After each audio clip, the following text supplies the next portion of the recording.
Hello hi welcome to Aadya media. ఈరోజు మనతో పాటు ఉన్న గెస్ట్ ముప్ప అంకవరావు గారు, పొలిటికల్ అనలిస్ట్. ఆయనతో మాట్లాడుతున్నాం. హలో సార్, నమస్తే. నమస్తే అండి. జగన్ గారు ఇచ్చిన పథకాలన్నీ ఇప్పుడు అన్నీ మళ్ళీ కంటిన్యూ అవుతాయంటారా? జగన్ గారు ఇచ్చిన పథకాల్లో తప్పులు ఏమున్నాయో చూసుకుంటారండి. నిజంగా వాళ్ళు ఏం మోసం చేస్తున్నారో చూసుకుంటారు. అవి కాకుండా అర్హులైన ప్రతి ఒక్కళ్ళకి ఈరోజు పథకాలు ఏమీ ఆగవు. అందుట్లో ఎలాంటి సందేహం కూడా లేదు. అది తెలుగుదేశం పార్టీ కొనసాగించింది. వాళ్ళు అంతకుముందు సంక్షేమానికి మొదలుపెట్టిందే తెలుగుదేశం పార్టీ. సంక్షేమ ఎవరు అంటే మొట్టమొదటి తెలుగుదేశం పార్టీ పేరే వస్తుంది.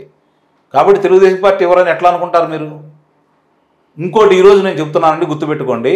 తెలుగుదేశం పార్టీ కనుక అధికారంలో రాకపోతే ఇదే ఈ యొక్క పార్టీయే కనుక, వైఎస్ఆర్సీపీ పార్టీ కనుక మళ్ళీ అధికారంలోకి వస్తే, జగన్మోహన్ రెడ్డి గారు ముఖ్యమంత్రి కనుక అయితే ఈ పథకాలు రావు.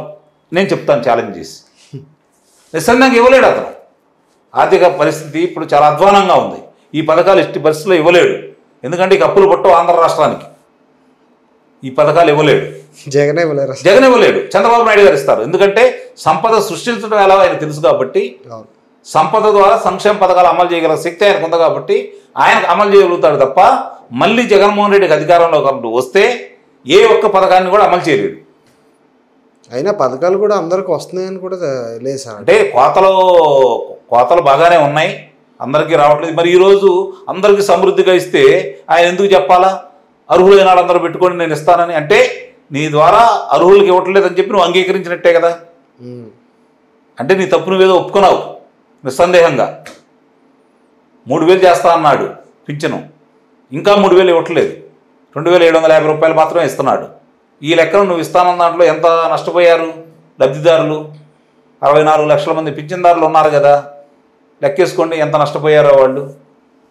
వాళ్ళ మీద భారం వేసి ఈరోజు వాళ్ళకి 250 రూపాయలు పెంచినట్టు 500 పెంచి 750 పెంచి అని చెప్పి చూపిస్తున్నావు. కానీ ఎంత భారం పడుతుంది ఈరోజు నెలకి? ఒక గృహిణికి ఎంత భారం పడుతుందో ఆ గృహిణికి తెలుసు కాబట్టే సంసారం ఏదాలంటే ఎంత కష్టం అవుతుందో ఇప్పుడున్న పరిస్థితుల్లో. మరి ఈ యొక్క నిత్యావసర ధరలు కావచ్చు, విద్యుత్ ఛార్జీలు కావచ్చు, ఇంటి పన్ను కావచ్చు, చెత్త పన్ను కావచ్చు, ఆర్టీసీ ఛార్జీలు కావచ్చు, గ్యాస్ సిలిండర్లు కావచ్చు, ఇవన్నీ ఆమెకు తెలుసు కదా, చూస్తుంది కదా, నడిపేది ఆ గృహిణే కదా. కాబట్టి అది నీ నిర్వాహకమే కదా. వాహనదారులకి మరి డీజిల్ కావచ్చు, పెట్రోల్ కావచ్చు ఎలా చేశారు? ఇవన్నీ ఇప్పుడు ఎంత రేట్లు పెంచారు వాళ్ళకి అర్థమైపోతానే ఉంది కదా. ఇన్ని చూసిన తర్వాత మీరు ఇన్ని దాడులు చేసి, ఇంతమందిని హత్య చేసి, ఇన్ని భూ కబ్జాలు చేసి, ఇంత ఇసుకీ దోపిడీ చేసిన తర్వాత ఇంకా మీకు ఓట్లేస్తారని మీరు నమ్ముతున్నారంటే మీరు అజ్ఞానం అనుకోవాలా, లేకపోతే మిమ్మల్ని ఏం భావించాలో కూడా అర్థం కావట్లా, అహంకారాలు అనుకోవాలో కూడా అర్థం కావట్లా. సార్, మొన్న వైజాగ్లో సమిట్ పెట్టినప్పుడు కూడా ఎన్నో లక్షల మంది వచ్చారు, చూశారు, అయ్యి అని చెప్పేసి అన్నారు. మన గుడివాడ అమర్నాథ్ ఐటీ మినిస్టర్ కూడా ఎన్నో లక్షల కోట్లు వచ్చేసినాయి అన్నారు. ఈ రోజు వరకు ఎందుకని ఏది ఒక్కటి నిర్మాణం అంటే కనీసం ఒక చిన్న పూజ కూడా చేసినట్టు కూడా ఎక్కడ? ఇప్పుడు ఒకటేనండి, 13 లక్షల కోట్ల రూపాయలు పెట్టుబడులు రాబోతున్నాయి అన్నారు. 1,300 కోట్ల రూపాయలతోటి ప్రారంభించినటువంటి శంకుస్థాపన చేసిన కంపెనీ ఏదన్నా ఉందా? 1,300 మందికి ఉద్యోగ కల్పన చేసే పరిశ్రమ ఏదన్నా వచ్చిందా? ఇప్పుడు ఆ రోజు వచ్చిన వాళ్ళందరూ పెట్టుబడి పెట్టే వాళ్ళు అయినట్టయితే మరి ఈ రోజంతా వాళ్ళు ఎక్కడికి పోయారు? ఎందుకు ఒక్క పరిశ్రమకు కూడా మీరు శంకుస్థాపన చేయట్లేదు? మీరు చెప్పిన తర్వాత ఒక పరిశ్రమ అయినా సరే ఇది ఇట్లా ప్రారంభ దశలో ఉంది, లేకపోతే ఇంతవరకు పనులు జరిగాయి అని చెప్పి మీరు ఎందుకు చెప్పుకోలేకపోతున్నారు? ఇప్పుడు ఏదన్నా ఒక పరిశ్రమకు శంకుస్థాపన చేస్తే పని చేయడానికి కనీసం 100 మంది అన్న అక్కడ పనులు ఉంటాయి కదా. మరి ఆ తర్వాత భవన నిర్మాణం జరిగేటప్పుడు దానికి కావాల్సిన కార్మికులకు అందరికీ ఉపాధి దొరికింది కదా, అక్కడ పని అందుబాటులో ఉంటుంది కదా. మరి ఈరోజు ఎందుకు జరగట్లేదు అట్లా? అలాంటి కంపెనీలు 4 చూపించండి ఆంధ్ర రాష్ట్ర పరిధిలో. ఈరోజు ఆ ప్రెస్ మీట్లో అసలు ఎక్కడ చూపించట్లేదు సార్. అసలు వాళ్ళ దగ్గర చేస్తే కదండి చూపించడానికి. ఇప్పుడు ఆ పరిశ్రమ శాఖ మంత్రి లేదా ఐటీ శాఖ మంత్రి గారికి దాని మీద అవగాహన ఉంటే కదా. ఆయన ఏమన్నా అక్కడికి వెళ్తే చలిలో వెళ్తారా అని చెప్పి మాట్లాడాడు. అంటే ఆయన ఆలోచన విధానం అట్లా ఉంది. ఆయన మాట్లాడమంటే కొడుకు గురించి మాట్లాడుతున్నాడు, లేకపోతే కోడి గురించి మాట్లాడుతున్నాడు. వీటి గురించి అయితే మాట్లాడట్లేదు కదా. లేదంటే రయ్య వస్తాడు పవన్ కళ్యాణ్ గారు ఏదైనా మాట్లాడితే 4 నియమించారు, వాళ్ళు వస్తారు బజార్కి. అందుట్లో ఈయన ఒకడు. అంత తప్పు వీళ్ళు చేసేది ఏమని చెప్పండి? ఒక సమస్య గురించి ఏదన్నా ప్రతిపక్షాలు ఎత్తితే వాళ్ళ మీద వ్యక్తిగత దోషం దిగడానికి వీళ్ళు ప్రయత్నం చేస్తున్నారు తప్ప నిజమే ఆ సమస్యను మేము ఇట్లా పరిష్కరించాము, లేకపోతే ఇట్లా అది పనులు ఇట్లా జరుగుతున్నాయి ఈ దశల్లో ఉందని చెప్పుకునే ఆలోచన వాళ్ళ దగ్గర లేదు కదా. ఇంకా వాళ్ళ గురించి ఏం మాట్లాడుకుంటాం చెప్పండి. మనం అంత కక్ష రాజకీయం చేస్తుంటే అసలు రాజకీయం ఎప్పుడు చేస్తారు సార్? అసలు వాళ్ళే చాలా పొరపడుతున్నారు. వాళ్ళు చేసేది ప్రతిరోజు రాజకీయమే. రాజకీయం చేయబట్టి ఇట్లా ఉన్నారు వాళ్ళు. వాడు చేసేది ప్రతిదీ రాజకీయమే.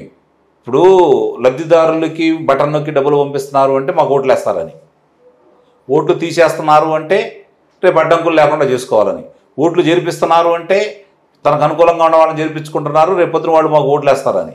ఇది రాజకీయమే కదా. ఎందుకంటే గొప్ప రాజకీయ నాయకులు ఎవరుంటారు భారతదేశంలో? నిస్సందేహంగా ఇప్పుడు సమకాలీక రాజకీయ నాయకులు కావచ్చు, గతంలో రాజకీయ నాయకులు కావచ్చు, ఇట్లా రాజకీయం చేసే నాయకుడు మాత్రం భారతదేశంలో ఇంతవరకు లేడు. ఆ విషయంలో మాత్రం నిస్సందేహంగా జగన్మోహన్ రెడ్డి గారికి మొదటి స్థానమే ఇవ్వాలి. డబ్బులు ఇచ్చే కొనుక్కుంటున్నారు కదా సార్ ఓట్ని.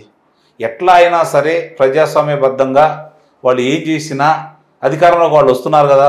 అంటే డబ్బులు తీసుకుని ఓట్లు వేసేవాళ్ళంటే వాళ్ళది తప్పేగా. ఇంత విధ్వంసం జరుగుతున్నా కూడా, అభివృద్ధి లేకపోయినా కూడా, రోడ్లు బాగలేకపోయినా కూడా, రహదారులు ఎంత అధ్వానంగా ఉన్నాయి, గ్రామీణ ప్రాంతంలో ఎంత ఇబ్బంది జరుగుతూ ఉంది. మరి విద్యుత్ ఛార్జీలు ఎన్నిసార్లు పెంచారు, మరి ఇసుక అందుబాటులో లేకుండా పోయింది కదా. మరి ఎంతోమంది మీద దాడులు చేశారు, కొంతమంది ఆత్మహత్యలు చేసుకున్నారు, కొంతమందిని ఇళ్ల చేతుల మీదుగా చంపేయడం కూడా జరిగింది. ఎన్నో వందల మంది మీద ఈరోజు ఒక్క బలహీన వర్గాల మీదే కొన్ని వందల కేసులు పెట్టడం కూడా జరిగింది కదా. మరి ఇవన్నీ జరుగుతున్న తర్వాత, ఇవన్నీ చూస్తున్న తర్వాత కూడా ప్రజలు వాళ్ళకు అనుకూలంగా ఓట్లేసి గెలిపించారు అంటే ఇక దాని గురించి మనం ఏం మాట్లాడుకోవాలి? ప్రజాస్వామ్యం గురించి ఇంక మాట్లాడుకోవాల్సిన అవసరం ఏముందో మనకు చెప్పండి. అసలు ఇప్పుడు పొరపాటున జగనే వచ్చారు అనుకోండి సార్ 2024లో, ఏం చేయగలుగుతారు అసలు? ఎక్కడ రాష్ట్రానికి అడిగేవాళ్ళు ఎవరు? రేపు పొద్దున వాళ్ళకైతే ఇబ్బంది ఉండదు కదా. వాళ్ళకి ఇట్లానే జరుగుతూ ఉంటాయి కదా. ఇసుకు బయటకు వెళ్తే డబ్బులు వస్తాయి, విద్యుత్ ఛార్జీలు పెంచితే డబ్బులు వస్తాయి, ఆర్టీసీ ఛార్జీలు పెంచితే డబ్బులు వస్తాయి, డీజిల్ పెట్రోల్ ఛార్జీలు పెంచితే డబ్బులు వస్తాయి. ఇప్పుడు ఏంటంటే కొంతమందికే కోతలు విధించారు. రేపు పొద్దున వీళ్ళందరూ కాదు 64 లక్షల 60 లక్షల మందికి కాదు, వీళ్ళు 20 లక్షల మందికి నేను ఇస్తానంటే మాట్లాడేవాళ్ళు ఉండరు, ఆ డబ్బులు మిగులుతాయి. ఉద్యోగస్తులు గట్టిగా మాట్లాడితే మిమ్మల్ని అది చేస్తాం ఇది చేస్తాం అంటే వాళ్ళు డిఏలు టీఏలు అడగరు, అవి మిగులుతాయి. వాళ్ళు డిపాజిట్ చేసుకున్న డబ్బులు కూడా తీసుకోవచ్చు, అవి మిగులుతాయి.